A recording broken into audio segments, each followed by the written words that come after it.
95లో నేను ముఖ్యమంత్రి అయ్యాను. 91లో ఆర్థిక సంస్కరణలు వచ్చాయి. అదే సమయంలో 92, 93 ఆ ప్రాంతంలో ఇంటర్నెట్ రెవల్యూషన్ వచ్చింది. ఈ రెండు కూడా ఇమ్మీడియట్ గా అడాప్ట్ చేసుకోరు చాలా మంది. ఒక పక్క ఆర్థిక సంస్కరణలు తీసుకొచ్చినప్పుడు అందరూ ఆలోచన ఏంటంటే ఆర్థిక సంస్కరణలు చేసింది కూడా inevitable situation, foreign exchange reserves లేవు, ఆర్థిక సంస్కరణలు తప్ప వేరే మార్గమే లేదు, బంగారు కూడా తాకట్టు పెట్టిన సందర్భం అది. అప్పుడు తీసుకొచ్చారు. కానీ నేను మనసా వాచా నమ్మాను కాబట్టి నేను ఓనర్షిప్ తీసుకున్నా. నేను మాట్లాడా, సెకండ్ జనరేషన్ రిఫార్మ్స్ ని స్టార్ట్ చేశా.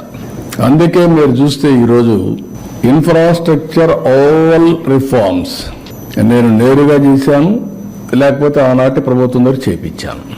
ఒక పవర్ సెక్టర్ రిఫార్మ్స్ నేను తీసుకొచ్చి, అందుకే ఎన్నో సందర్భాలు చెప్పాను, పవర్ సెక్టర్ రిఫార్మ్స్ తీసుకొచ్చి రాష్ట్రానికి వెలుగులు ఇచ్చాను. నేను అధికారాన్ని కోల్పోయాను. దట్ 2004. ఆ రోజు నేను కానీ దాన్ని కాంప్రమైజ్ అయ్యి ఉంటే ఓడిపోయాడు కాదేమో, అది వేరే చరిత్ర అది.